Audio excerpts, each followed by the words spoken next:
Hey guys, this is Noxsealance, and recently I just finished watching the Amazing World of Gumball revival series, The Wonderfully Weird World of Gumball. And I've got to be honest with you, the first two seasons of the show are incredibly weak compared to any season of the original series. Move this man!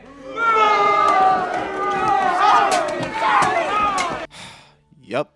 Saw that coming. You see, the problem is that the show way too often references the modern day. And it doesn't help that 90% of the references the show makes aren't all that interesting or clever. If the show isn't banging you over the head with the fact that life sucks nowadays and it's a lot harder to make ends meet, it's gonna constantly reference memes, make unfunny quips that relate to modern day topics, or it's gonna find a way to bash the police. And before anyone says anything, yes, I know that the cops in Gumball were always written to be bad cops, but in the previous series, they were bad because they were incompetent like almost everyone else in Elmore, but now they're written to be more malicious in their actions to parallel corrupt cops and police brutality. All these writing decisions end up doing is dating the show, which will draw less attention to it as the years go by instead of allowing it to become timeless. Additionally, having the show reference modern day topics and memes can break people's immersion, causing them to get pulled out of the show. However, despite my issues with this Gumball revival, I was still able to get some enjoyment out of it. As a matter of fact, there were actually a handful of episodes that I really liked watching. These episodes do still have the same problems that other episodes have, but those problems are significantly toned down, and the episodes are entertaining and well written enough for those problems to not take away enjoyment from the episode. And from those episodes, one really stood out to me to the point where I believe it is the best episode of the revival. This episode's plot is centered around life sucking and it being hard to make ends meet, but funnily enough, the episode executes this premise so much better than all the other episodes that center their plot around or reference that belief. So today, I thought I'd go over this episode and explain what it does right compared to all the other episodes that focus on or mention life being hard. The episode in question being The Wonderfully Weird World of Gumball Season 2 Episode 7, The Score. While on the school bus, Gumball and his brother Darwin manage to unintentionally upset one of their classmates, Ocho, to the point where he blows up the bus. Ocho apologizes and explains that he has a hard time controlling his anger and that it in turn causes him to drive people away. Feeling bad for their classmate, Gumball and Darwin decide to help him find a way to deal with his anger issues. They first suggest for Ocho to let out his anger by breaking things in their town's local junkyard. However, after destroying the entire junkyard, Ocho doesn't feel any less angry than he did before. Darwin then suggests finding a more positive way to channel Ocho's anger, leading Ocho to try working out at his school's local weight room. When that doesn't work, Gumball and Darwin try to get him to try a variety of other things, such as trying to connect with animals, listening to music, making art, knitting, and meditating. Unfortunately, every attempt to try and get Ocho to relax does nothing to quell his anger, leaving him feeling disheartened. He then explains that his anger stems from how frustrating and unfair his life is, causing Gumball and Darwin to decide to help him deal with his day-to-day problems. Although reluctant to accept their help at first, Ocho ends up allowing Gumball and Darwin to assist him and brings them to his house to show them what he has to deal with every day. Gumball and Darwin end up finding out that Ocho was actually an alien prince from another planet whose home was invaded by other aliens. His dad tried to fight off the alien invaders, but sadly, he ended up dying while protecting his wife and child. Ocho and his mom were then forced to flee their home planet and ended up taking refuge on Earth, making a new life for themselves there. Ocho then explains that while his mother is out working 5 jobs, he helps her out by paying the bills. Gumball and Darwin end up helping out Ocho pay the bills, but they only manage to narrowly pay off everything thanks to Ocho's mom bringing home her next paycheck. They then try to help Ocho with his schoolwork, but the three of them end up having a hard time keeping his grades up, causing them to fall behind the rest of their classmates. It's then that Gumball and Darwin realize that even with their help, Ocho is going to continue to struggle with his life. However, they then figure out that even though they might not be able to alleviate him of all his struggles, they can still help him out in a different way. They explain to Ocho that even though he still may have to struggle in life, that doesn't mean that he still can't have fun along the way. So while Ocho continues his daily chores and responsibilities, Gumball and Darwin are there to help him have fun while getting through them. Although his day was still as hard as ever, Ocho felt much happier because for the first time in a long time, he actually had fun, and it was all thanks to his friends being there with him.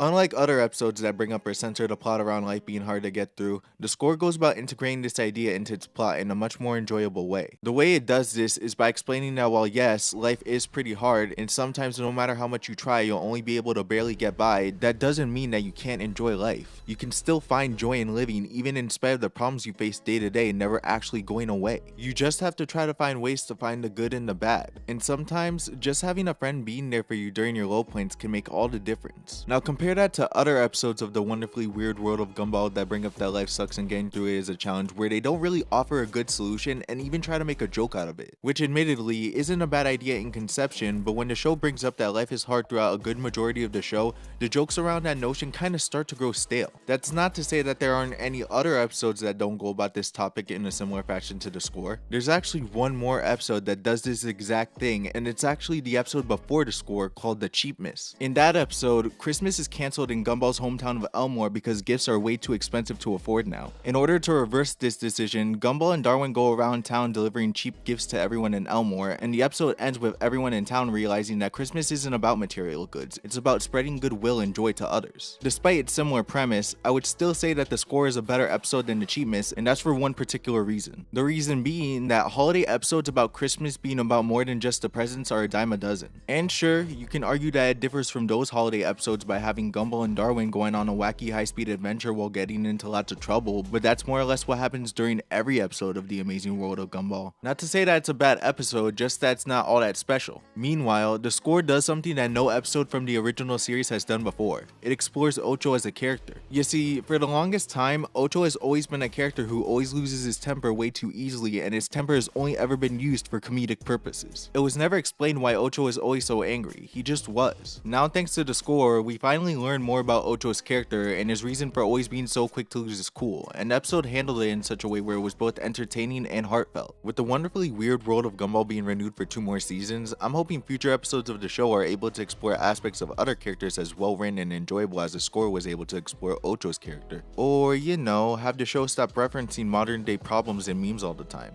That'd be nice too. And with all that being said, thank you so much for watching. If you liked the video and you want to show support, like, comment, subscribe, and follow me on Twitter and Odyssey. Before I go, I just want to thank everyone from my community for helping me get to 10,000 subscribers in just 3 years. I really appreciate you all taking a chance on me and sticking around for the ride. Hitting 10,000 subscribers has been one of my biggest goals since I started making YouTube videos, and now that I've hit that goal, it's time to work towards one of my other goals, to get my channel to 50,000 subscribers. I hope and would appreciate you all continuing to support me on this next step in my journey. Have a good night, guys, and until next time, lights out.